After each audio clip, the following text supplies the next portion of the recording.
Hello everyone, and welcome. Tonight we're turning our attention to a curious aspect of medieval art that many have noticed but few have deeply considered. The apparent absence of smiles, the solemn expressions, the faces that seem to look out at us across centuries with a gravity that feels foreign to our photograph-filled, selfie-saturated world. So before we begin this gentle exploration, please take a moment to like and subscribe if you enjoy thoughtful historical content. I'd love to know where you're watching from and what time it is there. There's something grounding about knowing we're sharing this quiet contemplation across different places and hours. Now, perhaps settle in comfortably, and let's begin this measured journey into medieval artistic expression and what it can tell us about a world very different from our own. When we look at medieval paintings, those images created roughly between the 5th and 15th centuries across Europe, we notice something that seems strange to modern eyes.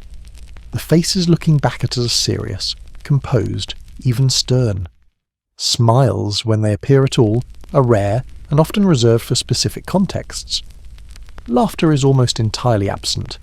The human face, as medieval artists depicted it, seems to exist in a narrow emotional range that excludes the open joy we associate with smiles. This observation has become something of a cultural truism. Medieval people never smiled in paintings. But like many such generalizations, it requires careful examination.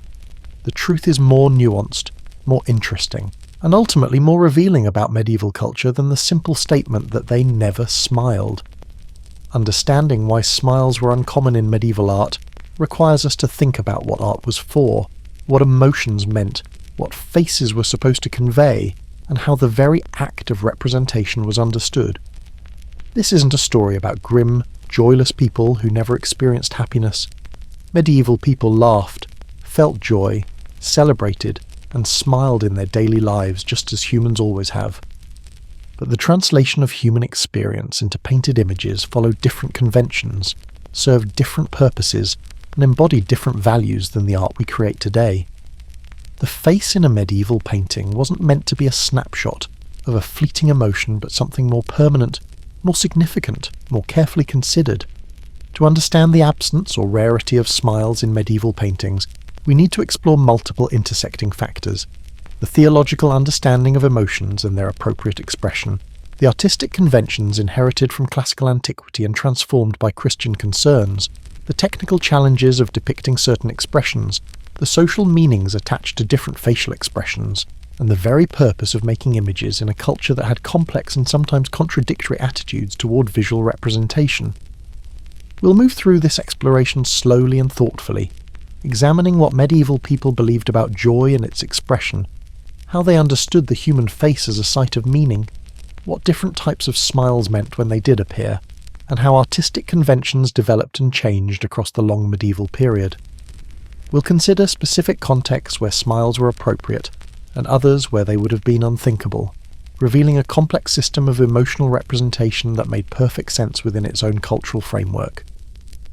Throughout, we'll try to avoid the trap of seeing medieval art as simply primitive or undeveloped, a stage on the way to the better art of the Renaissance and beyond. Instead, we'll try to understand medieval artistic choices on their own terms, recognizing that what seems like absence to us was often intentional choice, embodying values and understandings that deserve our respectful attention. The medieval painting awaits our contemplation, not as a puzzle to be solved or a curiosity to be marvelled at, but as a window into a different way of seeing, being, and representing the human experience. Let us look carefully, think deeply, and try to understand what those serious faces were meant to convey, and why the smile, so ubiquitous in our own images, was largely absent from theirs. To understand why medieval painting so rarely shows smiles, we must first understand what medieval painting was for, its purpose, its audience, and the theological framework within which it existed. The vast majority of medieval painting was religious art, created to serve spiritual rather than secular purposes, and this fundamental orientation shaped every aspect of how images were made and what they were meant to convey. Medieval painting existed primarily in churches, monasteries, and devotional manuscripts. These weren't art galleries where people went to admire aesthetic qualities or emotional expression. They were sacred spaces where images served as teaching tools for the largely illiterate population, as aids to devotion and prayer, and as visual theology, making abstract spiritual truths visible and comprehensible through pictures. The subjects of medieval painting were predominantly religious: Christ, the Virgin Mary, saints, biblical narratives, scenes of judgment and salvation. These weren't casual subjects that invited light-hearted representation. The gravity of salvation, the weight of sin, the majesty of divine figures, the seriousness of sacred history, all of this demanded a certain solemnity and artistic treatment. Christ, as depicted in medieval art, rarely smiles. This wasn't because artists didn't know how to paint smiles, or because they imagined Christ as perpetually grim. It was because the aspects of Christ's nature and mission that medieval theology emphasized, his role as judge, his suffering for human sin, his divine majesty, his perfect wisdom, didn't align with the casual cheerfulness that a smile might suggest. The Christ of judgment, depicted in countless doom paintings on church walls, looked down with stern authority on the saved and damned. This was Christ the cosmic king, the ultimate arbiter of souls, whose gaze carried infinite weight. A smile in this context would have undermined the theological point. This was serious business, the most serious business imaginable. The stakes were eternal, and the expression had to convey that gravity. Even the Christ child in many medieval paintings appears serious beyond his years, gazing out with wisdom rather than childish joy. This reflected theological understanding that Christ, even as an infant, possessed divine knowledge and understanding. He wasn't simply a baby, but God incarnate, and his expression had to somehow convey this dual nature. The serious infant Christ was a theological statement, not a failure of observational painting. The Virgin Mary, too, was typically depicted with a composed, serious expression. As the Mother of God and Queen of Heaven, she was a figure of profound dignity. The joys and sorrows associated with her, the joy of bearing Christ, the sorrow of his crucifixion, were too deep and too complex for simple, smiling happiness. Her expression in paintings was meant to convey grace, compassion, and a kind of knowing sadness that recognized both human suffering and divine redemption. Saints were models of virtue, examples of holy living, intercessors between humanity and God. Their painted images served as reminders of their particular virtues and the paths they had walked toward salvation. A serious, composed expression conveyed the dedication, sacrifice, and spiritual discipline that characterized their lives. Smiling saints might seem frivolous, insufficiently serious about their spiritual commitments. Biblical narratives, when depicted in medieval art, were meant to instruct viewers in sacred history and moral truths. These weren't entertainment, but teaching tools.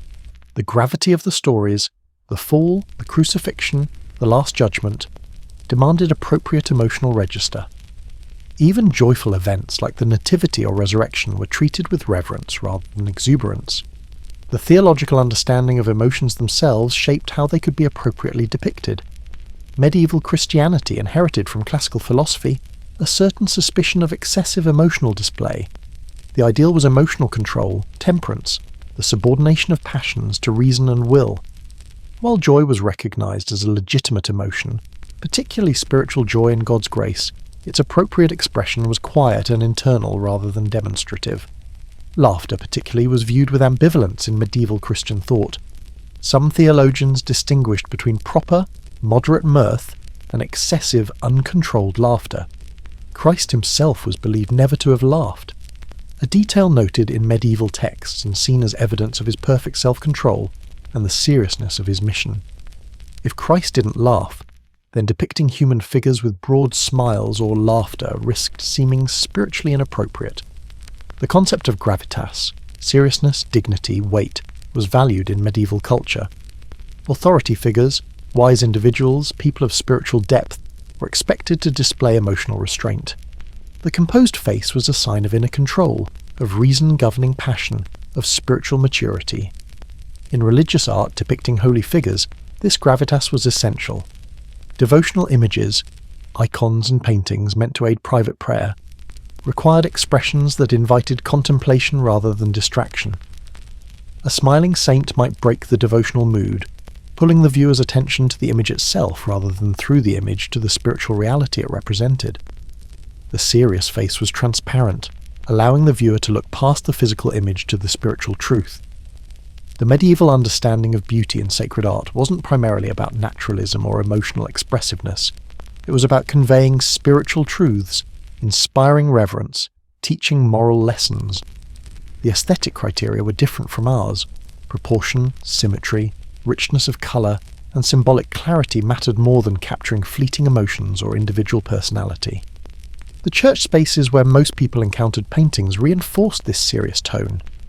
Churches were designed to inspire awe, to remind humans of their smallness before God's majesty, to create an atmosphere conducive to prayer and penitence.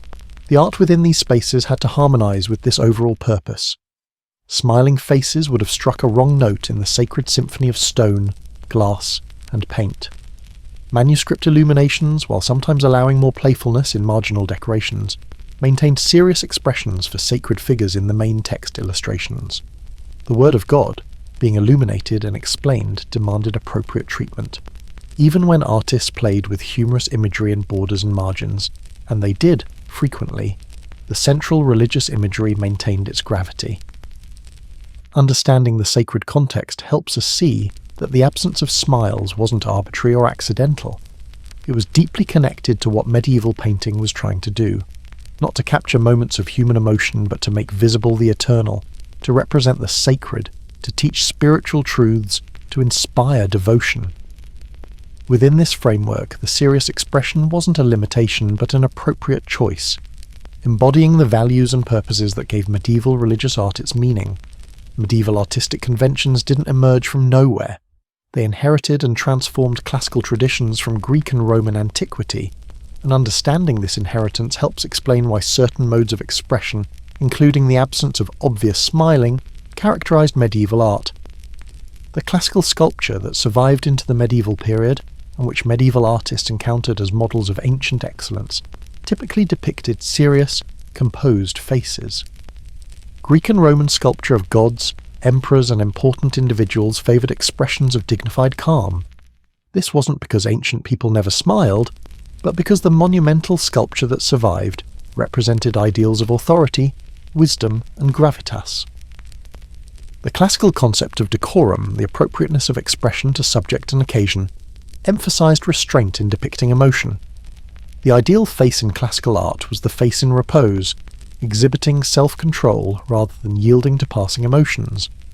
This aesthetic principle, transmitted through surviving works and through theoretical writings that medieval scholars studied, influenced medieval artistic practice. Late Roman portraiture, particularly of emperors and authority figures, developed highly formalised modes of representation. The imperial portrait wasn't meant to capture individual personality or momentary emotion, but to convey the timeless authority of the imperial office. These images, serious and frontal, provided models that early Christian art adapted for depicting Christ as Pantocrator, ruler of all, and other figures of authority. Byzantine art, which preserved and developed certain late Roman artistic traditions, became enormously influential on medieval European art, particularly in the earlier medieval period. Byzantine icons featured highly stylized, serious faces, not attempts at naturalistic portraiture, but symbolic representations of holy figures. The Byzantine aesthetic emphasized spiritual reality over physical appearance, transcendence over immediate emotion. The frontal pose, direct gaze, and solemn expression of Byzantine icons carried theological meaning. These images were understood not as mere pictures, but as in some sense making present the holy figures they depicted. The relationship between viewer and icon was one of reverence, prayer, and spiritual communion. The icon's serious face invited not casual observation but deep contemplation. Western medieval artists, particularly before the later medieval period, looked to Byzantine models as exemplars of how to depict sacred subjects. The serious, stylized expressions of Byzantine art were seen not as limitations, but as appropriate to sacred art's special character. The goal wasn't to make holy figures look like ordinary humans experiencing ordinary emotions, but to convey their sacred nature. Classical theories of art, transmitted to the medieval period through fragmentary sources and later compilations, emphasized certain principles about appropriate representation. While medieval artists didn't have direct access to most ancient art theory, they inherited through various channels the classical emphasis on idealization, proportion, and the representation of essential qualities, rather than accidental transitory features like momentary expressions. The serious face was understood as more dignified than the smiling face. This wasn't unique to medieval culture. The ancient world also associated excessive smiling or laughter with lower-class behaviour, with lack of self-control, with frivolity. The person of true dignity maintained composed features. This classical attitude persisted into and through the medieval period. Ancient philosophy, particularly Stoicism, which influenced Christian thought considerably, emphasized emotional restraint and the cultivation of inner tranquility. The ideal wise person wasn't tossed about by emotions but maintained equanimity. While Christianity modified this with its own understanding of appropriate emotions, joy in God, sorrow for sin, love for others, the basic value of emotional moderation remained influential. The classical tradition also emphasized universality over individuality in important artistic representations. The face of a god or hero was meant to embody ideal beauty or characteristics, not to capture the unique features or expressions of a particular person. This tendency toward idealization and away from individual specificity continued in medieval religious art, where sacred figures were represented according to type rather than as individuals. Roman imperial imagery, with its emphasis on timeless authority and majestic dignity, provided models for depicting Christ as king and judge. The frontal hieratic pose of the emperor, gazing directly at the viewer with serious authority, was adapted for Christian purposes.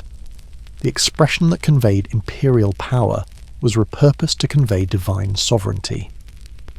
The classical medallion portrait tradition, serious profile faces in a circular frame, influenced medieval manuscript illuminations and other portable art forms. These models showed faces in dignified repose, and medieval artists working in similar formats followed similar conventions of expression. Ancient rhetoric, studied in medieval schools, emphasized appropriate emotional expression for different contexts and audiences. The concept of decorum extended beyond visual art to encompass all forms of expression. The serious face in sacred art was rhetorically appropriate, matching the gravity of the subject to the solemnity of the expression. The fragmentary survival of classical art meant that medieval artists often encountered ancient works in damaged or incomplete states, or through descriptions rather than direct observation. This mediation meant that their understanding of classical style was selective and interpretive. They inherited certain conventions, including serious expression, without necessarily understanding the full range of ancient artistic practice. Some classical imagery did survive that showed different expressions, laughing satyrs, grimacing monsters, playful cupids, but these were marginal to the tradition of serious sculpture, depicting gods and important humans. Medieval artists looking to classical models for depicting sacred subjects would naturally gravitate toward the serious tradition rather than the playful one. The prestige of ancient art, the reverence for classical culture as an age of lost excellence, meant that medieval artists often deliberately imitated what they understood to be classical style. If the surviving classical sculpture they saw showed serious faces, then serious faces became part of what it meant to create art in the elevated classical manner appropriate to important subjects. Understanding the classical inheritance helps us see medieval artistic seriousness not as medieval invention, but as continuation and adaptation of long-standing Mediterranean artistic traditions. The serious face in medieval art was partly the serious face of classical art, transmitted across centuries and transformed for Christian purposes, but retaining its fundamental association with dignity, authority, and subjects worthy of monumental representation. Beyond theology and convention, there were practical and technical reasons why smiles were uncommon in medieval painting. Understanding these helps us appreciate that the absence of smiles wasn't only about cultural values, but also about the actual challenges of creating images with the materials, techniques, and artistic training available in the medieval period. Medieval painting techniques, particularly in the earlier medieval period, emphasized clear outlines, flat areas of colour, and symbolic representation rather than naturalistic rendering of three-dimensional form. Within this aesthetic, capturing the subtle muscular changes of a smile was particularly challenging. A smile isn't just a change in mouth shape, but involves the whole face, eyes, cheeks, the general softening of features. Rendering this convincingly requires techniques of shading, modelling, and attention to subtle facial anatomy. The materials and methods of medieval painting presented their own constraints. Fresco painting, common for wall paintings in churches, required working quickly on wet plaster. The paint had to be applied before the plaster dried, leaving limited time for subtle details or corrections. The broad, clear forms that fresco favoured didn't lend themselves easily to capturing nuanced facial expressions. Tempera painting on wood panels, another major medieval technique, used egg-based paints that dried quickly and were applied in small, careful strokes. While tempera allowed for detail, it required different techniques than the oil painting that would later make subtle modelling of forms easier. The build-up of tones and modelling of three-dimensional form was more laborious in tempera, encouraging simpler, clearer facial rendering. Manuscript illumination, working at small scale with fine brushes and gold leaf, could achieve remarkable detail in some areas, intricate patterns, delicate lines, but faced challenges in rendering subtle three-dimensional modelling of faces. The small scale meant that facial features had to be simplified, and a smile, with all its subtle components, might be difficult to depict clearly at thumbnail size. The training of medieval artists emphasised different skills than the close observation of nature and human anatomy that would characterise Renaissance training. Medieval artists learned by copying existing models, following pattern books and working within established conventions. The ability to observe and render a smile convincingly wasn't necessarily part of their training or aesthetic goals. Pattern books, collections of stock images and conventional ways of depicting standard subjects, were important tools for medieval artists. These books showed how to draw standard figures, poses, and facial types. If the patterns showed serious faces, then artists trained by copying these patterns would naturally reproduce serious expressions. Innovation was less valued than skillful execution within conventional forms. The understanding of facial anatomy was limited compared to what later artists would achieve through systematic study of corpses and living models. Medieval artists worked more from conventional schemas, symbolic ways of representing faces, than from detailed anatomical knowledge. Understanding how all the facial muscles work together to create a smile requires the kind of analytical observation that wasn't part of medieval artistic practice. Perspective and three-dimensional modelling developed slowly and unevenly across the medieval period. Earlier medieval art was often quite flat, with little attempt to create the illusion of depth or to model forms as they appear in light and shadow. Within this flatter aesthetic, the three-dimensional reality of a smile, the way it changes facial contours, was difficult to represent convincingly. The stylization of medieval art meant that faces followed conventional patterns: almond eyes, small mouths, elongated features in some periods. These stylized faces were constructed according to proportional systems and conventional schemas rather than observed from life. Adding a smile to such a face while maintaining the overall stylized aesthetic required considerable skill and wasn't always successful. When medieval artists did attempt smiles, they sometimes resulted in expressions that looked strange or uncomfortable to modern eyes, grimaces rather than genuine-looking smiles. This wasn't necessarily failure, but reflects the technical challenge of rendering convincingly an expression that requires subtle handling of facial modelling and anatomy. The permanence of the medium mattered too. A fresco, panel painting, or manuscript illumination was meant to last. The expression chosen had to work over time, had to remain appropriate and meaningful across years or centuries. A neutral, serious expression was safer, less likely to date badly or to seem inappropriately tied to a fleeting emotion than a smile that might come to seem frivolous or inexplicable. The viewing conditions of medieval art also mattered.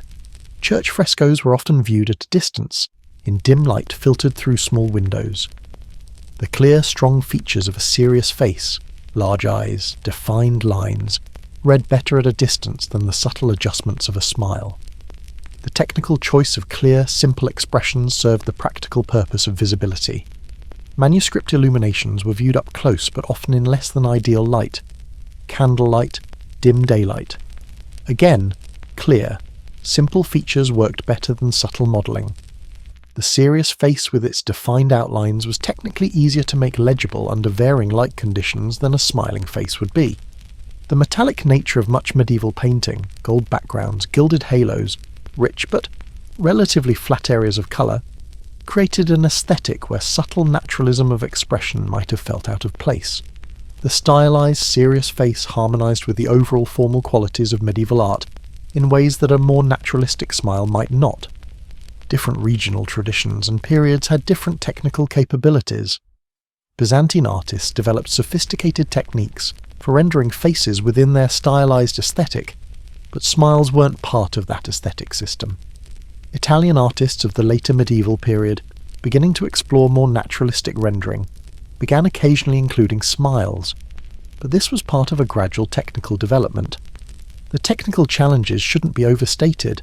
Medieval artists were capable craftspeople who could create remarkably sophisticated images, but the specific challenge of rendering a convincing smile within the aesthetic systems and technical methods they used was real. The rarity of smiles in medieval art reflects not just cultural values, but also practical artistic considerations about what could be effectively achieved. Understanding the technical dimension helps us avoid assuming that medieval artists simply didn't think to paint smiles, or didn't value happiness. It reminds us that artistic choices are always constrained by available techniques and materials, and that what seems like simple choice often reflects complex negotiation between intention and capability. To understand why smiles were rare in medieval paintings, we need to explore what different facial expressions meant in medieval social contexts. Faces weren't just biological features, but were understood as revealing inner character, social position, and moral state. The expression one wore carried meanings that went far beyond momentary emotion. In medieval culture, the face was read as a text that could be interpreted. Physiognomy, the practice of determining character from facial features and expressions, was taken seriously, drawing on ancient traditions and incorporated into medieval medical and philosophical thought. The shape of features, the typical expression, the way emotion showed on the face, all were believed to reveal the inner person. A habitually serious expression signalled certain valued qualities: wisdom, self-control, thoughtfulness, spiritual depth. The person who maintained composed features was demonstrating mastery over the passions, the ability to govern one's emotions rather than being governed by them. This self-mastery was a mark of virtue, of the rational soul properly ordering the emotional and physical aspects of the person. The connection between inner character and outer expression was understood to work both ways. Not only did inner qualities show on the face, but deliberately maintaining certain expressions could cultivate corresponding inner states. The practice of maintaining a composed, serious expression wasn't just social performance but spiritual discipline, a way of training oneself in the virtues of moderation and self-control. Excessive smiling or laughter was associated with frivolity, with lack of seriousness, with insufficient gravity about important matters. While moderate mirth was acceptable, constant cheerfulness could seem inappropriate, suggesting someone who didn't properly understand the serious nature of life, the reality of sin and death, the weight of moral responsibilities. Social hierarchy was reflected in and reinforced by facial expression. Those of higher social status were expected to maintain greater dignity and composure. A noble's face should show the gravitas appropriate to their position, the weight of responsibility, the seriousness of authority. Excessive smiling might undermine the dignity that social position required. Clergy, particularly those in higher positions, were expected to model appropriate emotional restraint. The bishop's or abbot's serious expression wasn't just personal preference, but was part of properly fulfilling their role. They represented the church's authority and wisdom. Their faces had to convey this. A perpetually smiling bishop would have seemed inappropriate, insufficiently serious about his sacred responsibilities. Women's facial expressions carried particular significance and were more heavily regulated by social expectations. Modesty, a primary virtue expected of women, included appropriate facial expression. Too much smiling, particularly in public or in the presence of men, could be read as immodest, even sexually forward. The virtuous woman maintained composed, serious features, looking down modestly rather than engaging with bold expressions. The Virgin Mary, as the model of female virtue, was depicted with composed, serious features. Her expression set the standard for how virtuous women should appear: dignified, modest, serious, but compassionate. Women looking to artistic representations of the Virgin as guides for their own comportment would see the value of maintaining serious expressions. Age also affected the appropriateness of different expressions. Youth might be forgiven some lightness and frivolity, but with age came the expectation of greater seriousness. The elder, whether in family, community, or religious contexts, should display the wisdom and gravity that came with years. The smiling old person might seem to lack the dignity that age should bring. In contexts of authority and judgment, serious expressions were essential. Judges, whether secular or ecclesiastical, needed faces that conveyed the weight of their decisions. The serious expression signalled that judgment wasn't being made lightly, that the matters being decided were understood to be significant. A smiling judge would have seemed to trivialise the judicial process. Teachers and scholars were expected to maintain serious expressions appropriate to the gravity of learning. Knowledge was serious business, pursued for understanding of truth and for moral improvement. The scholar's serious face signalled dedication to learning, proper respect for knowledge, and the weightiness of intellectual pursuit. Different emotions had different levels of social acceptability and different appropriate contexts for expression. Joy was acceptable, but needed to be the right kind of joy. Spiritual joy in God's goodness, appropriate celebration at festivals or family occasions.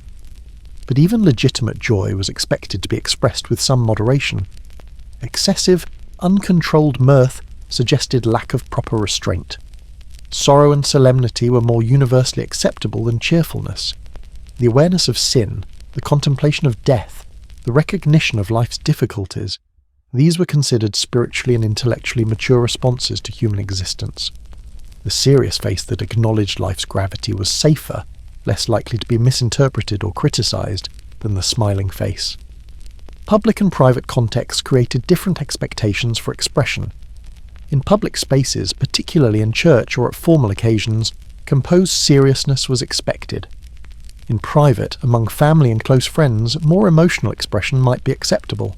But the paintings we see are public paintings, depicting public moments or meant for public viewing, so they naturally show public expressions, serious and composed. The concept of scandal, causing others to stumble morally through bad example, affected how people presented themselves publicly. Excessive cheerfulness or laughter might scandalize others, might lead them to think light of serious matters. The responsible person maintained expressions that set good example, rather than potentially leading others astray. The mourning of mortality was considered appropriate to the human condition. In a world where death was ever present, where infant and child mortality was high, where life expectancy was short, and where sudden death from disease or accident was common, a certain melancholy was reasonable. The serious face acknowledged this reality without claiming a false cheerfulness. The memento mori tradition, remember that you will die, encouraged keeping death in mind as a way to live virtuously and remain focused on eternal, rather than temporal concerns. The serious expression was partly this awareness of mortality, the recognition that earthly life was brief, and that what ultimately mattered was salvation. Professional roles came with expected expressions. The merchant conducting business needed a serious face that inspired trust and suggested sound judgment. The craftsman working at his trade showed concentration and dedication through serious features. The warrior's face conveyed strength and resolve. Each role had its appropriate expression, and casual smiling wasn't part of most professional personas. In depicting biblical scenes, the expressions appropriate to each moment in the narrative were carefully considered. The Annunciation, when Mary learned she would bear Christ, was a moment of profound significance, not casual joy.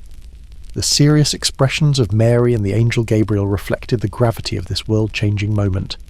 Even scenes that we might think of as happy were treated with reverent seriousness. The crucifixion and scenes of Christ's passion obviously called for sorrow and solemnity, but even the resurrection, while joyful, was depicted with restrained expressions that conveyed the profound, world-altering significance of the event rather than simple happiness. The serious faces acknowledged that this wasn't ordinary joy but something deeper and more complex.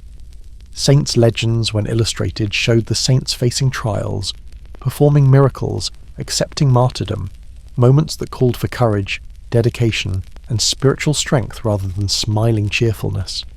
The serious expression showed the saints' commitment and spiritual fortitude in the face of difficulty. The court setting, where many secular paintings were created for noble patrons, had its own conventions of appropriate expression. the noble patron commissioning a portrait or being depicted in a painting, needed to appear with dignity and authority. The court setting emphasised ceremony, proper behaviour, and maintenance of hierarchical distinctions, all of which favoured serious expressions. Understanding these social meanings helps us see that the absence of smiles in medieval paintings wasn't arbitrary. The serious face was doing important work, conveying character, signalling virtue, demonstrating social position, modelling appropriate behaviour, acknowledging life's gravity. Within the medieval framework of meanings, the serious expression was richly communicative, saying things that a smile would have left unsaid or even contradicted.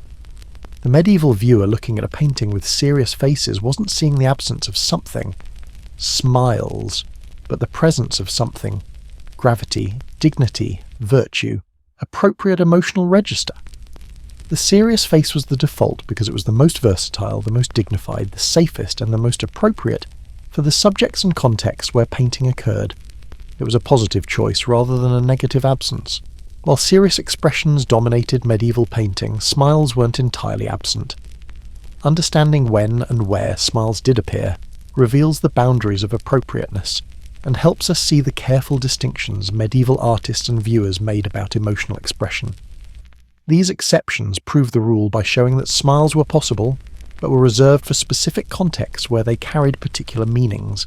The Christ child occasionally appears with something approaching a smile, particularly in Italian paintings of the later medieval period.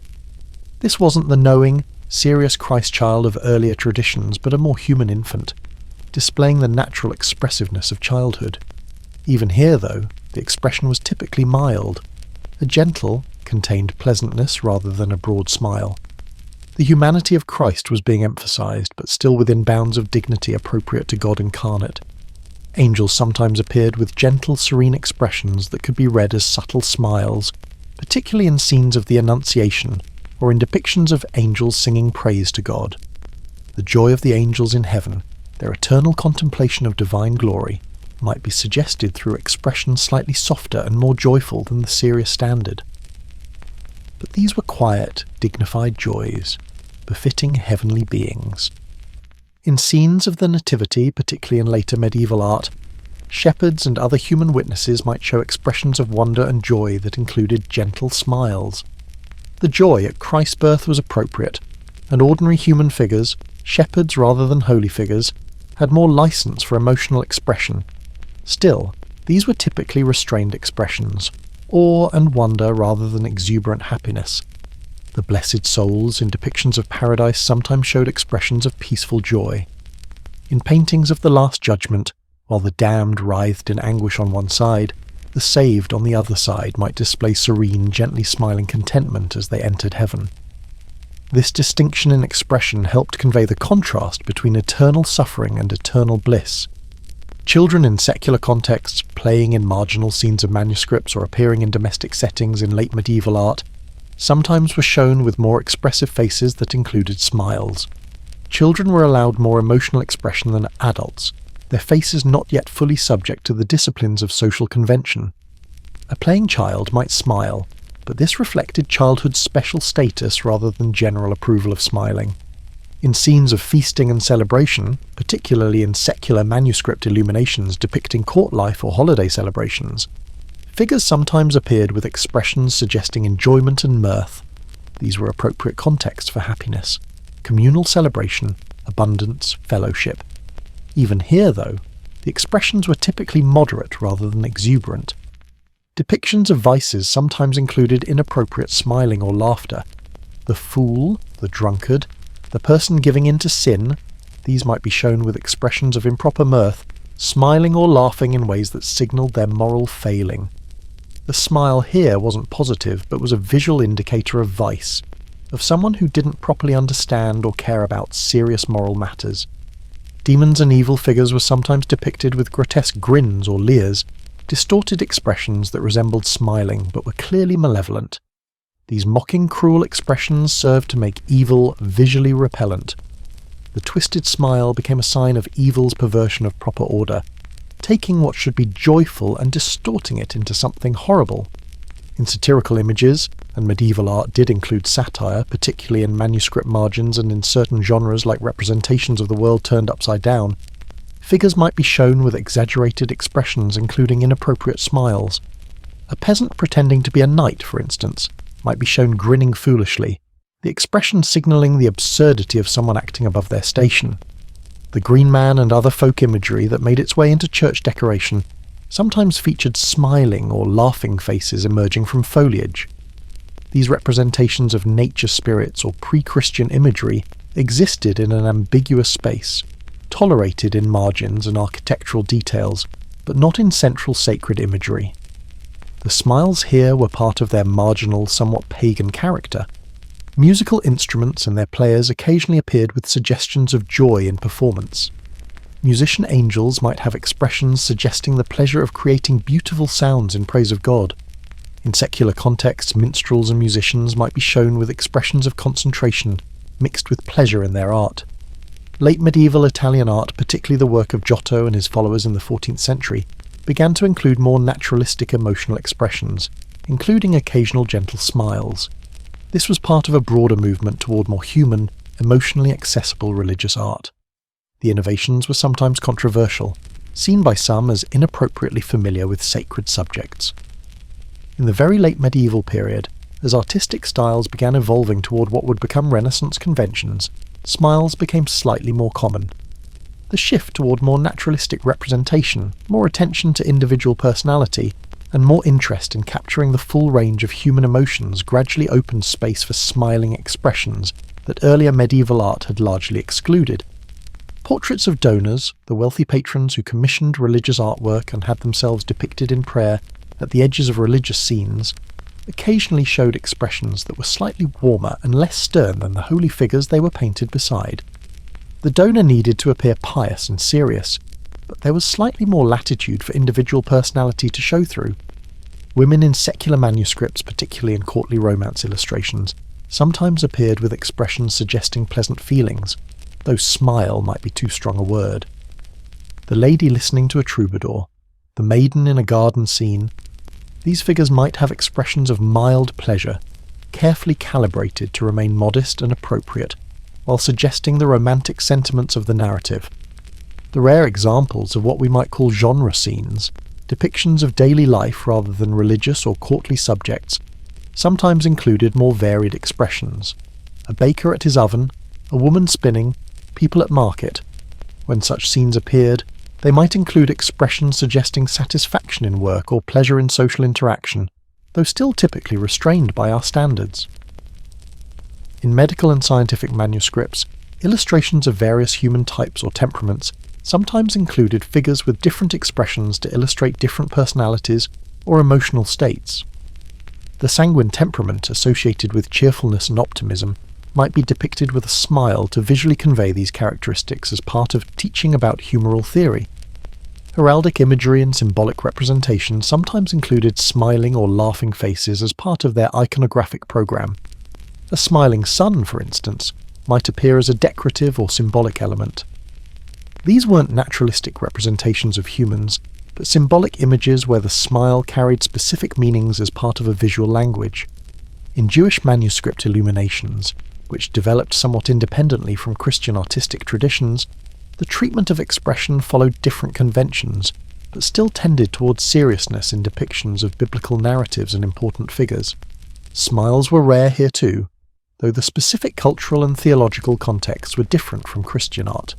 Islamic art, which influenced medieval European art, particularly in Spain and Sicily, had its own conventions about facial expression. The tradition against depicting holy figures meant that when humans appeared in Islamic art, they were typically secular subjects, and here too serious expressions predominated, though perhaps for different reasons than in Christian contexts. The exceptions to the general absence of smiles help us understand that medieval artists could and did depict smiling when it seemed appropriate. The rarity of smiles wasn't technical inability, but careful choice about when smiling expressions would enhance rather than undermine what the image was meant to convey.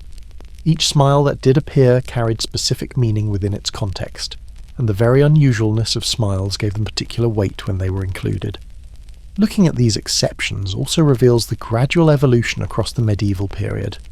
Earlier medieval art was more uniformly serious in expression, while later medieval art, particularly in the 14th and 15th centuries, began incorporating more varied emotional expression as artistic goals and theological emphases shifted. The story of the smile in medieval art is partly a story of slow change, of gradual expansion of what was considered appropriate in representation. While the central imagery of medieval art maintained serious expressions, the margins and borders of manuscripts, the misericords under church seats, the capitals of columns, and other peripheral spaces often contained remarkably playful imagery, including smiling, laughing, and grotesque faces. Understanding this marginal humour reveals a more complex picture of medieval attitudes toward emotion and expression than the serious faces of central imagery might suggest. Medieval manuscripts, particularly books of hours and other illuminated texts, often featured elaborate borders surrounding the main text and images. These marginal spaces became sites of remarkable creativity and playfulness, where artists could indulge in humour and fantasy that would have been inappropriate in the central religious imagery. Smiling faces, laughing figures, and all manner of comic scenes populated these margins. The margins might contain peasants at play, hunting rabbits, or dancing, and these marginal peasants often appeared with expressive faces showing pleasure, exertion, or comic dismay. The social hierarchy that kept serious expressions on the faces of noble and holy figures in the centre allowed more expressive freedom to the lower class figures relegated to the margins. Grotesques and drolleries, fantastic creatures, hybrid animals, impossible scenes, filled manuscript margins with visual humour. A rabbit might chase a hunter in reversal of normal order. A monkey might be shown dressed as a bishop. These topsy-turvy images often featured exaggerated facial expressions, including grotesque grins and comic grimaces, as part of their humour. The purpose of this marginal playfulness was debated even in medieval times. Some saw it as pure decoration, or as visual relief from the serious main content. Others understood it as having symbolic or moral meanings. The marginalia represented worldly foolishness contrasted with spiritual wisdom in the centre, or showed the chaos that faith must overcome. Some scholars suggest the margins served as safety valves, allowing the expression of irreverence, social criticism, or simply playfulness in carefully bounded spaces that didn't threaten the sacred content they surrounded. The smile was permissible at the margins even when excluded from the centre, creating a kind of emotional hierarchy that matched the visual hierarchy of the page. Misericords, the carved brackets under choir seats in churches that supported clergy during long services, often featured remarkably secular and playful imagery, including faces with varied expressions. Protected from direct view when the seats were down, these carvings could be more playful than the visible church decoration, showing craftsmen at work, animals in comic situations, or scenes from daily life with expressive faces. The logic seemed to be that what was hidden or marginal could be more playful than what was prominently displayed. A misericord that viewers couldn't see during services could show a peasant grinning at his good fortune or a drunk smiling foolishly with his wine cup. These images existed in tension with but didn't directly challenge the serious sacred imagery of the church's visible spaces. Capital sculptures in churches, the decorated tops of columns, sometimes featured faces showing exaggerated expressions, including grotesque smiles or grimaces. These might be representations of vices, warnings against sin shown through distorted features, or simply decorative variety in the architectural program. Located high up and often in shadow, these expressive carvings were visible but not prominent. Green men, foliate heads with faces emerging from or covered by leaves, appeared carved in churches, particularly in Northern Europe. These faces often showed expressions that could be read as smiling or laughing, though their meanings were ambiguous. Were they pagan holdovers, nature spirits, symbols of rebirth, or simply decoration? Their smiling faces existed in the uncertain space between sacred and secular, Christian and pre-Christian. Gargoyles and other exterior architectural sculptures that served practical purposes like rain spouts or decorative purposes could feature all manner of expressions, including grotesque grins. Positioned outside the sacred interior space, these sculptures could be more expressive and even grotesque than interior sacred imagery. The labours of the months, a common decorative program showing seasonal activities, appeared in manuscript margins, on church portals, and in other decorative contexts. The figures performing seasonal tasks sometimes showed expressions appropriate to their activities: pleasure at harvest, discomfort in cold weather, exertion during hard labour. This was genre imagery where more varied expression was acceptable. Hunting scenes, popular in secular art, sometimes showed participants with expressions of excitement or pleasure in the chase. The hunter spotting his quarry, the successful bringing down of game. These might be depicted with expressions suggesting the thrill and satisfaction of the hunt. Domestic and workshop scenes in manuscript borders occasionally showed craftspeople or servants with expressions reflecting their activities and attitudes. A satisfied baker pulling bread from an oven, a weaver concentrating on their loom, a servant grinning with gossip. These marginal figures had more expressive license than the central sacred imagery. Animals in marginal imagery were often anthropomorphized with human expressions, creating comic effect. A fox grinning slyly while raiding a henhouse, an ape smirking while dressed in human clothes, a cat looking pleased after catching a mouse. These animal expressions served both decorative and sometimes satirical purposes. The world-turned upside-down imagery popular in marginal art showed inversions of normal order: peasants judging nobles, women dominating men, prey hunting predators, and these topsy-turvy scenes often featured exaggerated expressions of triumph, dismay, or foolish pleasure. The humour depended partly on these expressive faces showing emotions inappropriate to the figure's actual social positions. Calendar images showing festivals and celebrations might include groups of people, with expressions suggesting merrymaking. These were appropriate contexts for depicted happiness, communal celebration, abundance, fellowship. The expressions were part of showing the special nature of festival time, when normal restraints were briefly loosened. 7 deadly sins imagery sometimes included smiling or laughing figures to represent inappropriate emotions. Gluttony might be shown feasting with foolish satisfaction. Sloth might grin lazily. Pride might smirk with self-satisfaction. The smile here signalled vice, the person who took pleasure in sinful behaviour rather than having proper contrition. Fool imagery: the court jester, the natural fool, the biblical fool who says there is no God, featured expressive faces including smiles, smirks, and foolish grins. The fool's expression marked him as lacking proper serious wisdom, as entertaining but not to be emulated. The smiling fool was a negative example, showing the inappropriateness of excessive mirth. In alchemical and other esoteric manuscripts, imagery could be more experimental and less bound by conventional religious arts restrictions. Strange faces with varied expressions might appear as part of symbolic programs that modern viewers find difficult to interpret, but that clearly allowed more expressive variety than standard religious painting. Maps and geographical manuscripts sometimes featured exotic peoples, depicted with exaggerated features and expressions. These were often stereotypical and reflected medieval misconceptions about distant lands, but they showed that marginal spaces, geographical and visual, permitted more varied expression than central, familiar, sacred imagery. The question of who was creating this marginal imagery is relevant. Often the same artists who maintained serious expressions in central imagery created playful marginal content. This suggests they understood the different registers required for different parts of the visual field. The serious centre and playful margins worked together, each making the other more effective through contrast.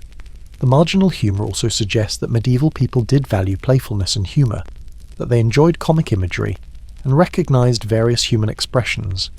The laughter and smiles in the margins weren't evidence that medieval people didn't know how to depict these expressions, but that they chose carefully where such expressions were appropriate. The existence of this marginal playfulness complicates any simple story about medieval seriousness or inability to depict smiles. Medieval artists could, and did, create smiling, laughing faces. They just placed them carefully in context where such expressions enhanced rather than undermined the overall meaning and purpose of the work. Understanding the marginal tradition helps us see medieval art as more emotionally complex and more aware of the full range of human expression than the serious faces of central religious imagery alone might suggest. The smile wasn't absent from medieval art. It was carefully located in marginal, inferior, or morally ambiguous contexts, creating a visual hierarchy of expressions that matched medieval hierarchies of value and appropriateness. The story of facial expression in medieval art isn't static, but shows gradual evolution across the medieval centuries. Understanding how attitudes changed, particularly in the later medieval period, reveals the dynamic nature of artistic conventions and helps explain how the serious, hieratic style of earlier medieval art eventually gave way to the more naturalistic, emotionally expressive art of the Renaissance. The 13th century saw the beginning of shifts in how sacred figures were depicted, particularly in Italy. The influence of Byzantine art remained strong, but Italian artists began experimenting with more naturalistic elements, more three-dimensional modelling of figures, more attention to spatial relationships, and gradually more varied emotional expression. Giotto di Bondone, working in the late 13th and early 14th centuries, represents a pivotal figure in this evolution. His frescoes in the Arena Chapel in Padua show religious narratives with figures displaying more naturalistic emotions and expressions than earlier medieval painting typically allowed. While still restrained by our standards, Giotto's figures show grief, compassion, wonder, and occasional gentle pleasure through facial expressions that were more human and varied than the stylized Byzantine faces that preceded them. Giotto's innovation wasn't adding broad smiles. His figures remained generally serious or showed emotions appropriate to dramatic narrative moments. But he expanded the range of expressions considered appropriate for sacred art, showing that religious figures could be depicted with more human emotional responses while still maintaining dignity and inspiring devotion. The influence of Franciscan spirituality in the 13th and 14th centuries encouraged a more emotional, personal approach to religious devotion. St. Francis himself emphasized the humanity of Christ, the compassion of Mary, and the emotional connection between the believer and the divine. This theological shift created space for art that engaged viewers' emotions more directly, including through more expressive faces. The development of devotional images meant for private meditation, small paintings or sculptures that individuals used in personal prayer, created different artistic demands than public church decoration. These private devotional images could be more emotionally immediate, more focused on engaging the viewer's feelings. The faces in devotional images gradually showed more emotional vulnerability and accessibility. The rise of portraiture in the late medieval period introduced new considerations about facial expression. When depicting actual, identifiable individuals rather than idealized sacred figures, artists began paying more attention to individual personality and characteristic expressions. Early portraits still maintained general seriousness, but they showed more variety than the standardized faces of earlier religious art. Donor portraits, wealthy patrons depicted in prayer at the edges of religious scenes they had commissioned, created an interesting hybrid. The donor needed to appear pious and appropriately serious, but there was also desire to capture individual likeness and personality. These portraits gradually showed more subtle variation in expression, though still within bounds of devotional propriety. Northern European art of the 15th century, particularly Netherlandish painting, achieved remarkable naturalism through new oil painting techniques and close observation of nature. Jan van Eyck and his contemporaries could depict subtle modelling of features, realistic lighting, and refined detail that made earlier tempera painting stylization obvious by comparison. With these technical capabilities came more subtle rendering of facial expression. Yet even Van Eyck's precisely rendered faces tended towards seriousness. The Arnolfini portrait, despite its naturalism, shows the couple with composed, serious expressions, appropriate to the solemn moment of marriage they're commemorating. Technical ability to render any expression didn't immediately translate into depicting smiles. Social and artistic conventions about appropriate expression persisted even as realistic rendering became possible. The late medieval interest in the human body and human nature, seen in developments in medicine, the beginnings of anatomical study, and gradually more naturalistic art, created intellectual climate where varied human expressions became more acceptable subjects for artistic representation. Understanding humans as natural creatures with full range of emotions made depicting those emotions seem more legitimate. Secular art expanded considerably in the late medieval period. Wealthy merchants and nobles commissioned paintings of secular subjects, portraits, classical mythological scenes, allegorical subjects, and these secular contexts allowed more emotional variety than religious art typically permitted. A painting of a secular feast or court celebration might show expressions of enjoyment that would be inappropriate in a Last Supper scene. Romance and courtly love literature created demand for illustrations showing the emotions of lovers, longing, pleasure in each other's company, the pain of separation. Manuscript illuminations of romance texts showed figures with expressions suggesting these emotions, including occasional gentle smiles. The emotional world of courtly romance allowed expressive range not found in religious texts. Changes in religious emphasis in the late medieval period affected artistic representation. The increasing focus on Christ's suffering humanity, the devotion to Mary as compassionate mother, the emphasis on saints' heroic virtue in facing martyrdom, all of these encouraged more emotionally engaged artistic representation. Artists needed to show suffering convincingly, to depict compassion, to illustrate the emotional drama of religious narratives. This emotional engagement didn't primarily manifest as smiles. Religious narrative doesn't often call for smiling, but it did mean that artists developed greater skill in rendering varied expressions and that audiences expected more emotional accessibility in religious art. The blank, stylized faces of earlier medieval art came to seem insufficient for engaging viewers' feelings. The intellectual movements of the late medieval period, nominalism, humanism in its early forms, increased attention to individual experience, created cultural context where individual personality and emotion seemed more worthy of attention and representation. The shifts weren't dramatic or revolutionary, but gradually the intellectual climate became more receptive to art that engaged individual human experience. The Black Death and other late medieval catastrophes may have influenced emotional expression in art. The massive mortality, the social disruption, the questioning of established authorities, all of this may have contributed to art that was more emotionally raw, more focused on human suffering and human resilience. Again, this didn't necessarily mean more smiles, but it did mean more emotional intensity and variation. Economic changes mattered too.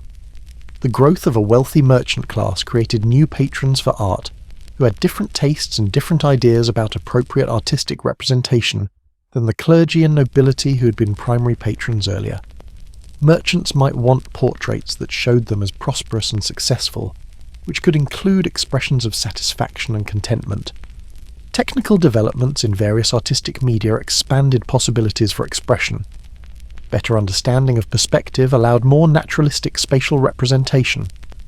Improved techniques for modelling three-dimensional forms made subtle facial modelling more achievable. New pigments and better brushes allowed finer detail.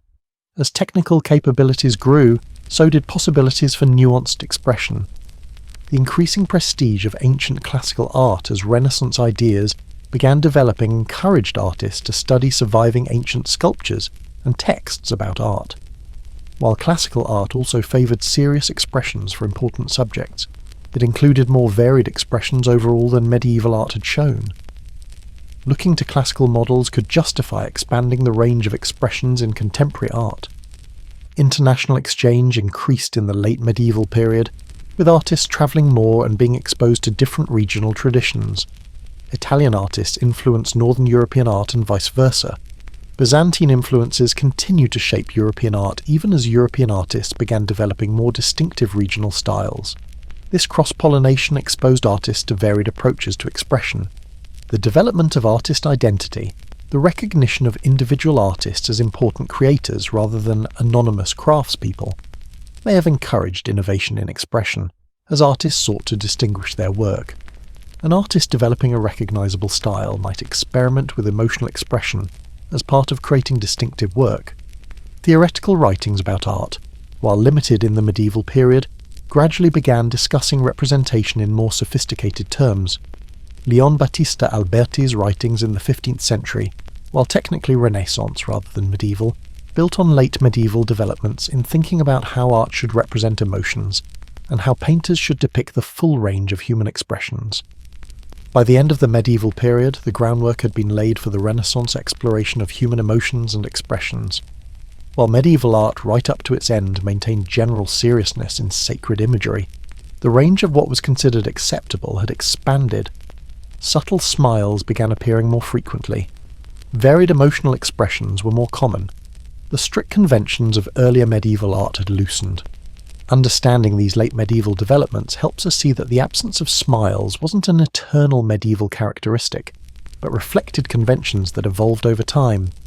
The serious faces of early medieval painting gave way gradually to more emotionally expressive late medieval and early Renaissance painting, not because one was better than the other, but because artistic goals, technical capabilities, and cultural values were changing.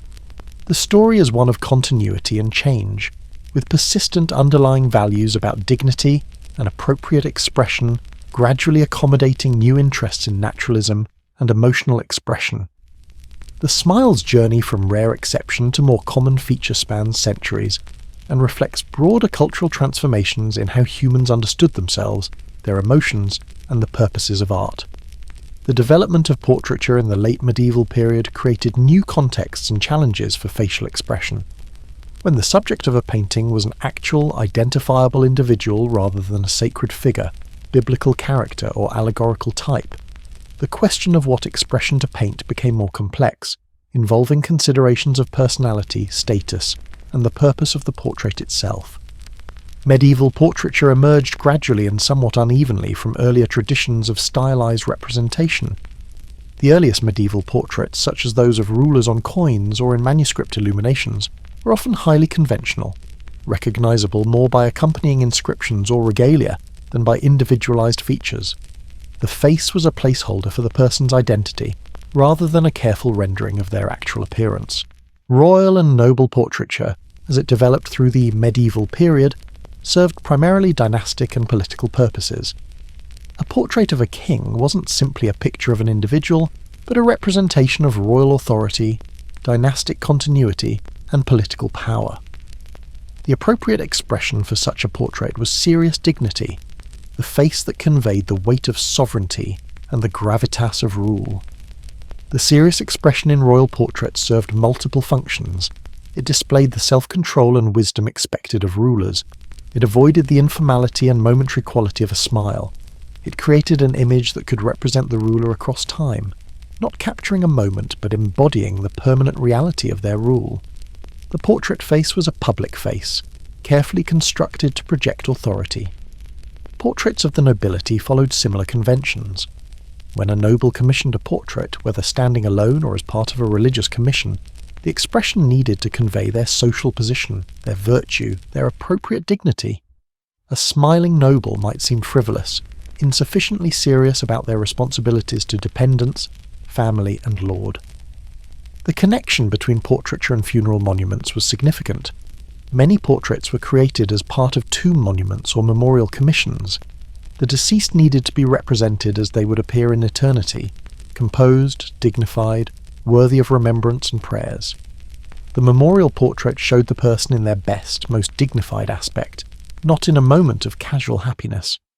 Female portraits faced additional constraints. Women needed to appear modest, virtuous, and properly restrained.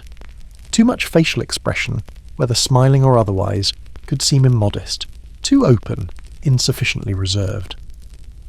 The ideal woman's face in portraiture was calm, serious, perhaps gentle, but not actively expressing emotion.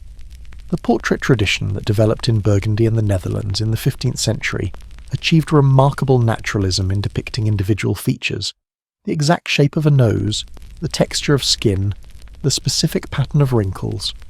These portraits were recognizable as particular individuals, yet even with this naturalistic approach, expressions remained generally serious and composed. The reason wasn't technical inability to paint smiles. These artists could render any expression. The serious expression was a choice, reflecting understanding that a portrait was a significant representation of the sitter, meant to endure and to represent them in their official capacity or social role. The fleeting expression of a smile seemed inappropriate for this permanent representation. Italian portraits of the 15th century began showing slightly more varied expressions, sometimes including the hint of a smile, the beginnings of what would become the famous enigmatic smile of Leonardo da Vinci's Mona Lisa in the early 16th century. But even these were subtle, restrained suggestions of expression rather than broad smiles. The question of what expression was true to the sitter arose in portraiture, in ways it didn't in religious or allegorical painting. Did the portrait show the person as they habitually appeared? as they wish to be remembered, in their most characteristic moment? The answers to these questions shaped how artists approached facial expression in portraits. Some people had naturally serious expressions or habitually maintained composed features. Painting them with serious expressions was in a sense accurate to their typical appearance. Others might naturally be more expressive, but having their portrait painted was a formal occasion calling for formal comportment, so even naturally cheerful people would compose their features appropriately for sitting. The duration of sitting for a portrait mattered. Unlike photography, which captures an instant, painting required the sitter to maintain a pose and expression for extended periods across multiple sittings. Holding a smile for hours would be difficult, and would result in an expression that looked forced rather than natural. A composed, neutral expression was simply more practical for the sitting process. The portrait's audience and function shaped appropriate expression. A portrait that would hang in a public space and represent the sitter to posterity needed different expression than a casual sketch for personal remembrance. Most medieval portraits were formal public representations, which called for formal, serious expressions. Guild and professional portraits, images of merchants, craftspeople, or scholars in their professional capacities, showed subjects with expressions appropriate to their professional roles. The merchant needed to look trustworthy and capable. The scholar needed to appear learned and thoughtful. The appropriate expressions for these professional identities didn't include casual smiling. Group portraits, which became more common in the late medieval and early Renaissance periods, faced particular challenges with expression.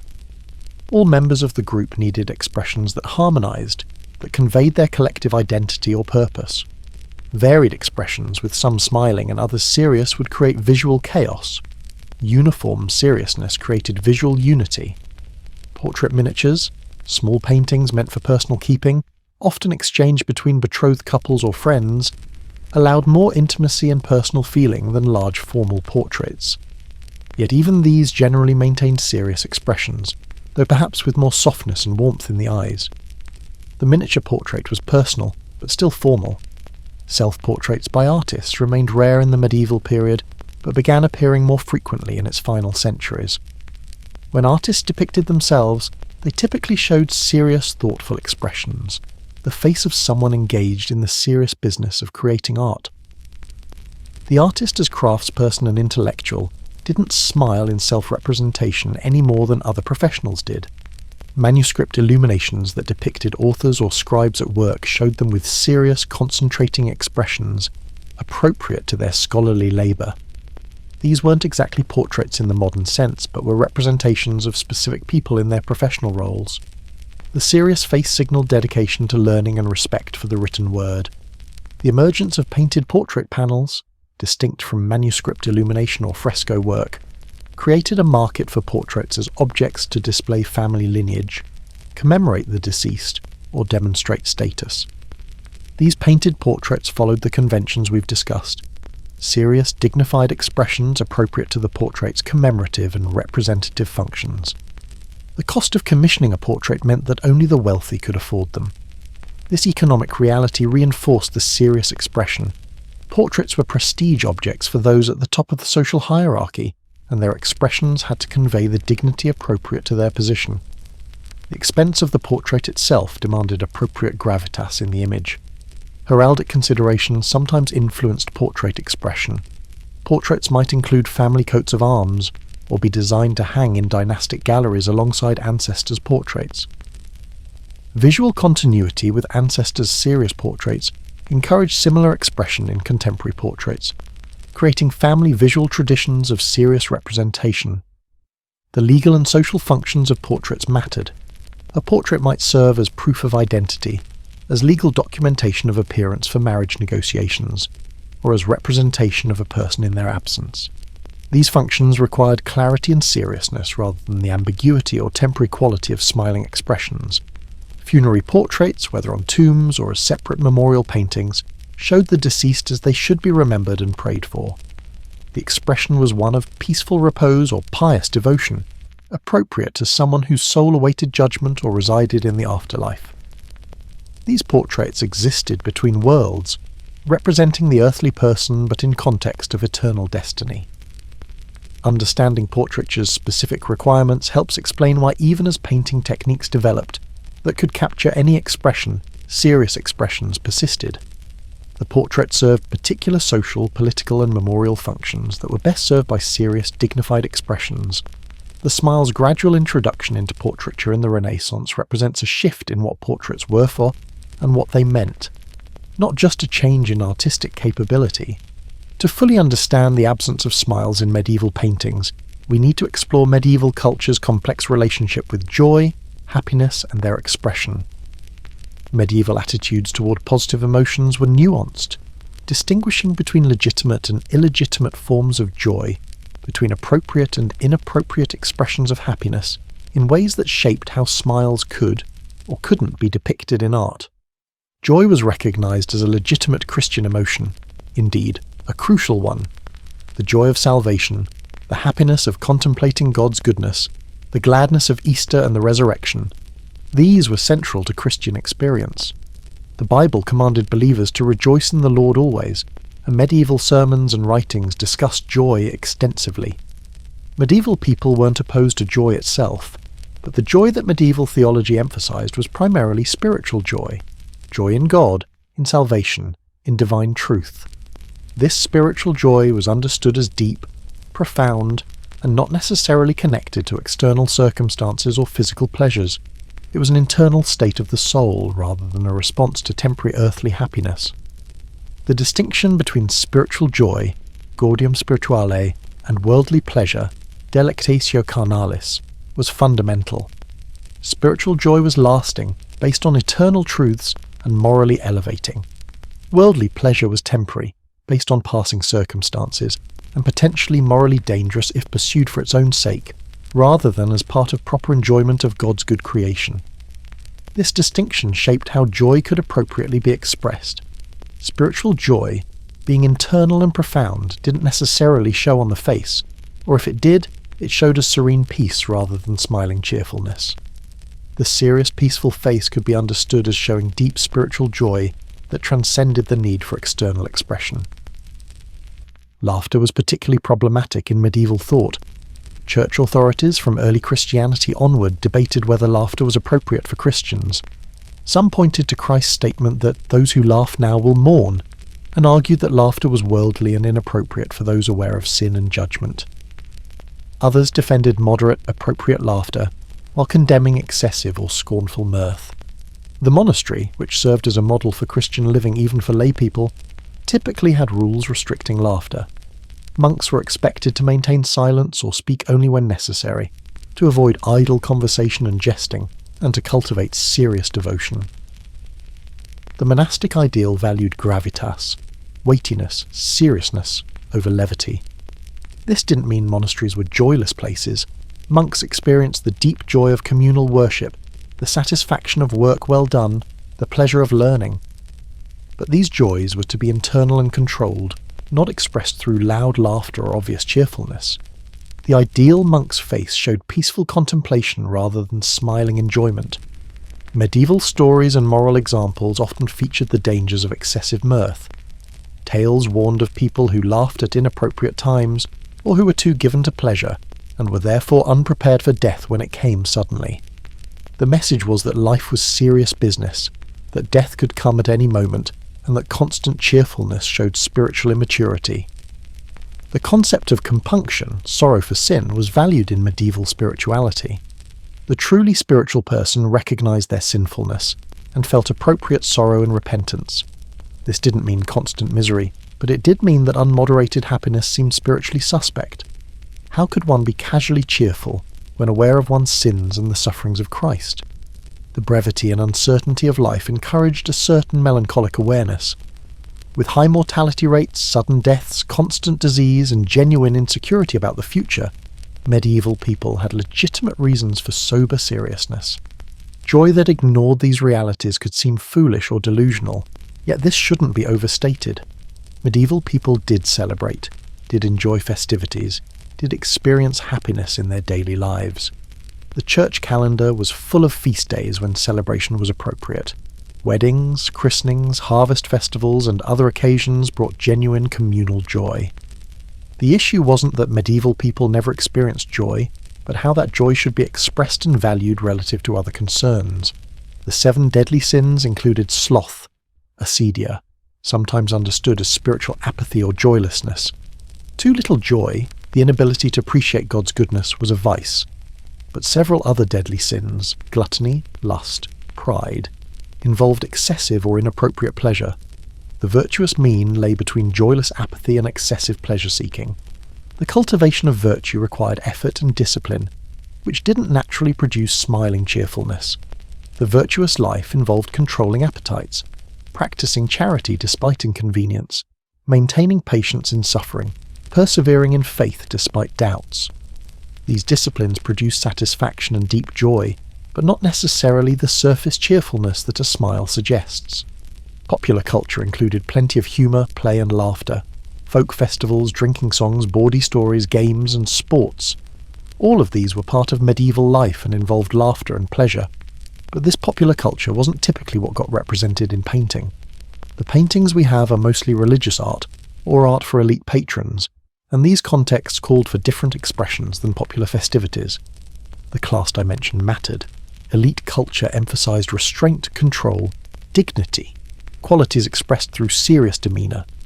Popular culture was freer with emotional expression, but common people weren't the subjects or audience for most medieval painting. The social distance between subjects of paintings and those who painted them or commissioned paintings meant that popular emotional expressiveness wasn't reflected in painted images. The concept of memento mori, remember death, encouraged keeping mortality in mind as spiritual discipline. Texts, sermons, and imagery regularly reminded people that death could come suddenly, that earthly life was brief, that what mattered was eternal salvation. This awareness wasn't meant to produce misery, but to maintain proper perspective. Still, it didn't encourage the casual cheerfulness that smiling suggested. The dance of death imagery that became popular in the late medieval period showed death coming for people of all stations, pope and peasant, king and merchant, maiden and mother. The message was that death was universal and unpredictable. In this context, the serious expression that acknowledged mortality seemed more appropriate than smiles that might suggest forgetting or ignoring life's ultimate reality. Contemplation of suffering, Christ's passion, martyrs' torments, the pains of hell, was encouraged as spiritual practice. Meditation on these sorrows cultivated appropriate compassion and awareness of what Christ had endured for human salvation.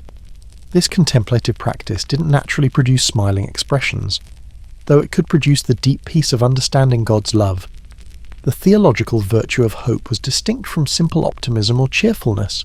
Christian hope was confidence in God's promises and in ultimate salvation, not belief that earthly life would be easy or happy.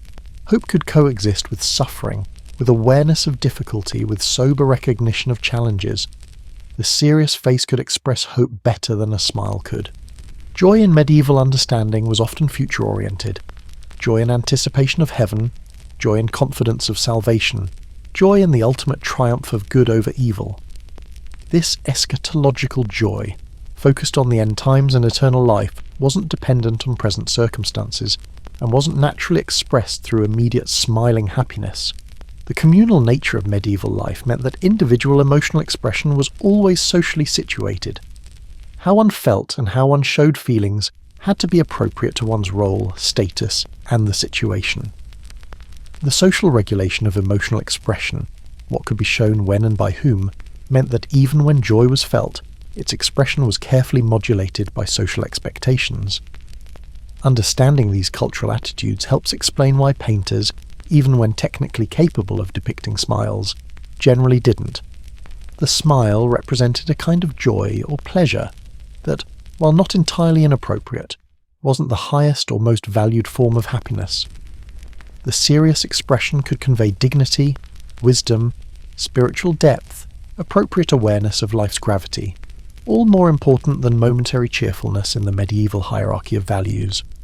When modern viewers look at medieval paintings and notice the absence of smiles, we often misinterpret what this means, projecting our own assumptions about emotion and expression onto a very different cultural context. Understanding these modern misunderstandings helps us approach medieval art more fairly and appreciate it more accurately on its own terms. The most common misunderstanding is that the absence of smiles means medieval people were unhappy, miserable, or didn't know joy. This assumes a direct, simple relationship between smiling and happiness that wouldn't have been obvious to medieval people. Joy could exist without the external expression of smiling, and conversely, a smile didn't necessarily indicate genuine happiness. We tend to equate smiling with happiness automatically, partly due to the influence of photography. Since the late 19th century, when photography became common, we've been trained to smile for cameras. The standard say cheese moment has created an association between having one's image made and smiling that didn't exist in the pre-photographic era. Medieval paintings weren't meant to capture happy moments, but to serve other purposes entirely. Our culture values displays of positive emotion, seeing them as signs of mental health, social adjustment, and personal success. The "have a nice day" culture of enforced cheerfulness makes smiling seem almost obligatory in many social contexts. We're socialized to smile frequently, and its absence seems notable or problematic. Medieval culture had different values about emotional display, and different ideas about when and how emotion should be expressed. We misunderstand the purpose of medieval art when we expect it to capture moments or express individual personality the way modern photography and portraiture do. Medieval religious painting was didactic, devotional, symbolic, meant to teach, inspire prayer, and convey theological truths. These purposes called for different visual qualities than capturing someone's happy expression. The modern concept of authentic emotion, the idea that real feelings show on the face and that hidden feelings are somehow dishonest or unhealthy, shapes how we interpret facial expressions. Medieval culture was less invested in this kind of emotional transparency, and more comfortable with the idea that inner states and outer expressions might appropriately differ. We underestimate the role of convention in all artistic representation. Every artistic tradition has conventions, things done certain ways because that's how they're done, not because they're natural or inevitable. The serious expression in medieval art was conventional, but so is the smile in our photographs. Neither is more real or natural than the other. Both are culturally constructed ways of presenting the self in images. Modern viewers often assume that changes in artistic representation necessarily reflect social progress, that more naturalistic art is better, more emotionally expressive art is more advanced. This evolutionary view of art history misses that different artistic systems serve different purposes and embody different values. Medieval art stylization and conventional expressions weren't failures of skill, but embodied aesthetic and spiritual values that viewers of the time would have appreciated. We tend to read medieval seriousness as stiffness or discomfort, assuming that people must have been uncomfortable maintaining such expressions.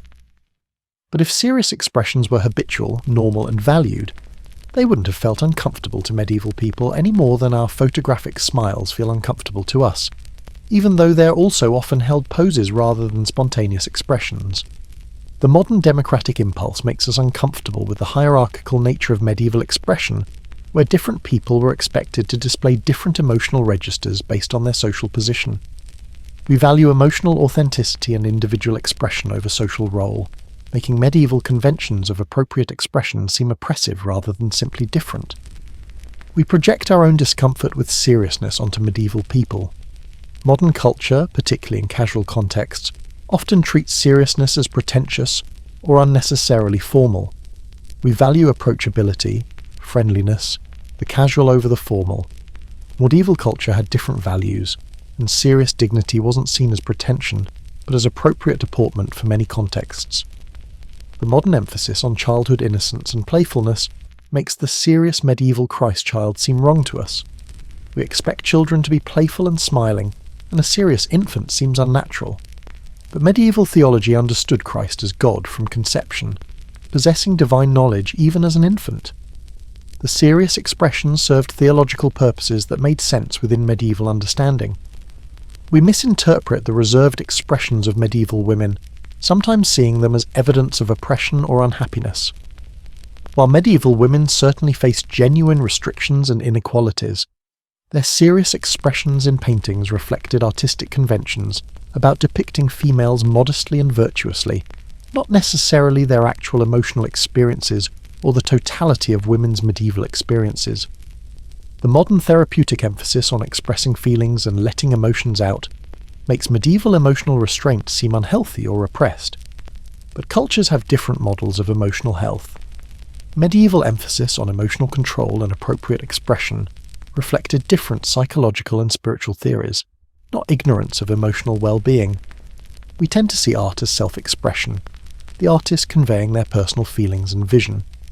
Medieval art was often more communal and conventional, artists working within established traditions to create images that served purposes beyond self-expression. The personal feelings of the artist, including whether they were happy or sad, weren't what the paintings were meant to convey. Modern multiculturalism and historical consciousness should help us avoid these misunderstandings, recognizing that different cultures have different values and different ways of representing human experience. Yet the smiling, serious binary is so fundamental to our own experience that we still struggle to see medieval seriousness as anything other than the absence of something, smiles, rather than the presence of something, dignity, gravitas, appropriate expression. The commercialization of happiness in modern culture, the advertising industry's use of smiling faces to sell products, the happiness industry selling techniques for positive thinking, has made smiling central to our visual culture in ways that medieval people wouldn't recognize.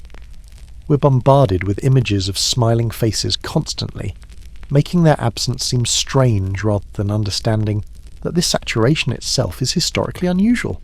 Social media has intensified the pressure to present happy faces to the world, creating curated versions of life where people share smiling photos and positive moments while hiding struggles and ordinary moments.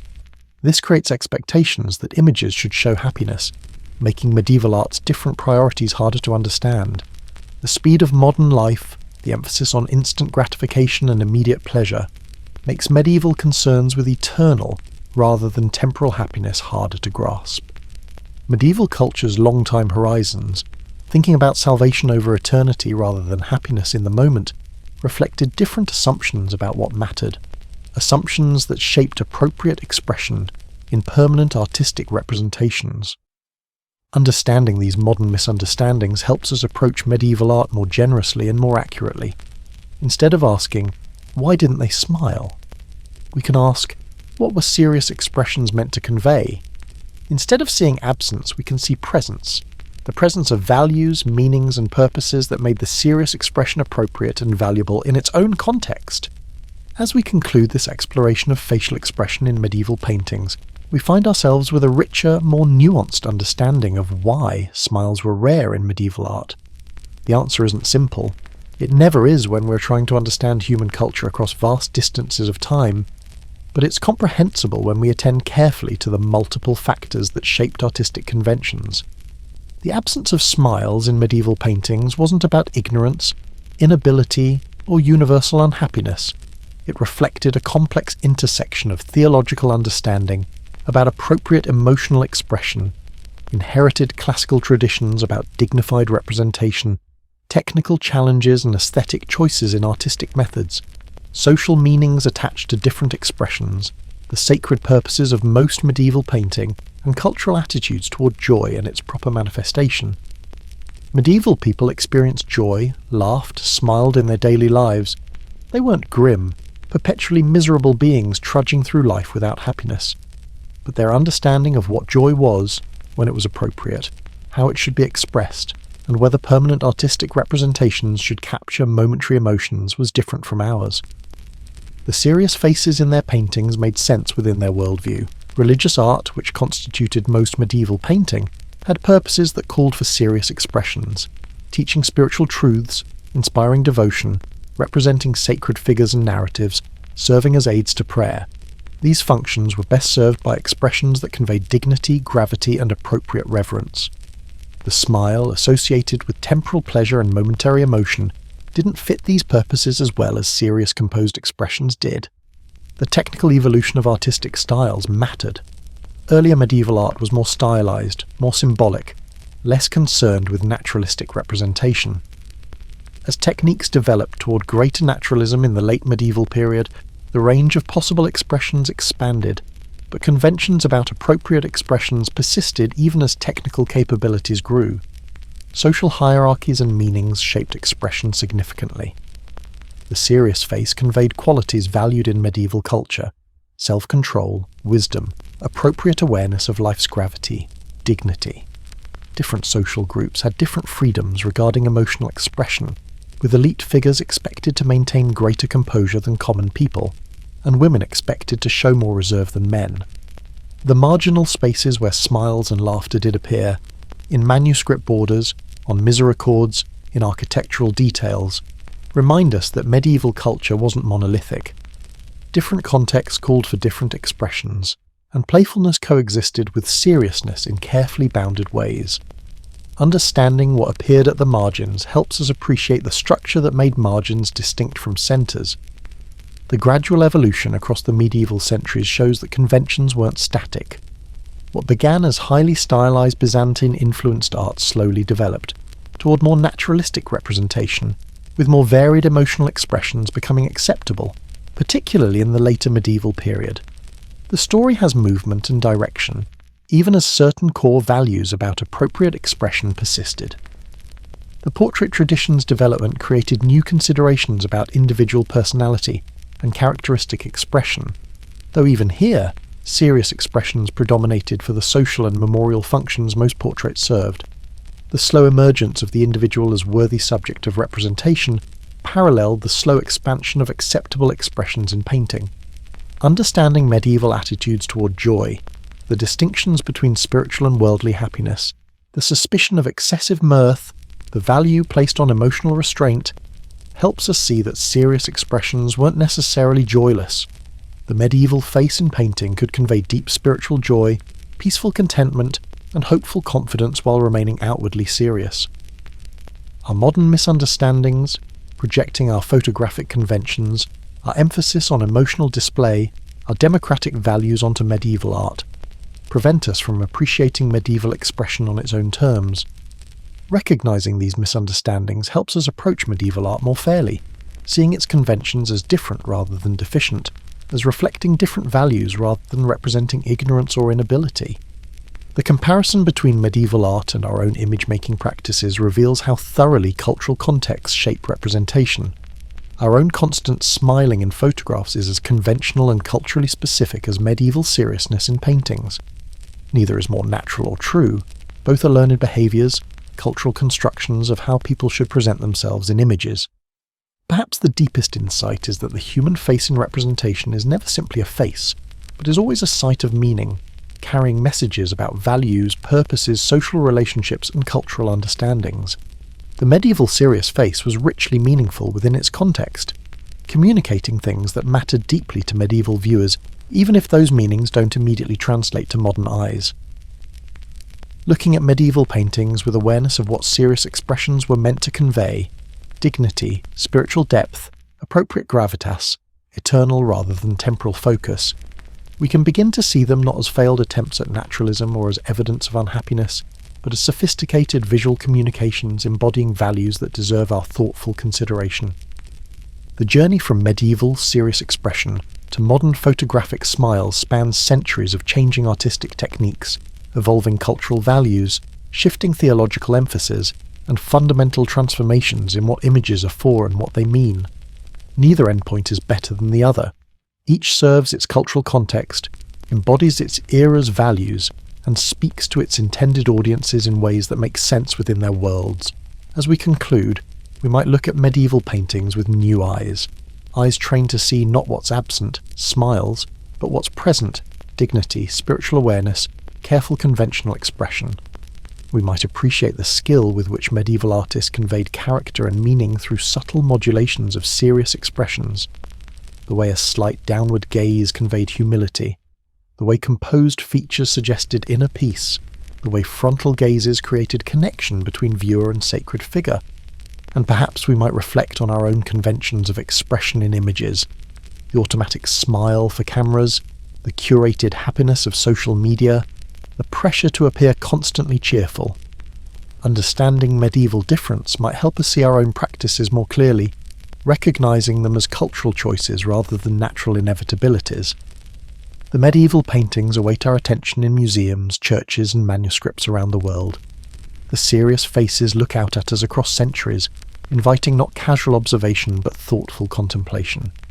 They ask us to slow down, to think carefully, to try to understand a world very different from our own. A world where art served different purposes, where expressions carried different meanings, where the serious face was appropriate and meaningful in ways we've largely forgotten. In understanding why people rarely smiled in medieval paintings, we've journeyed through theology, art history, social conventions, technical considerations, and cultural values. The complexity of the answer reflects the complexity of human culture itself, the way multiple factors interact to create the practices and conventions that seem natural to those within a culture, but that can seem strange to outsiders looking in from different times and places.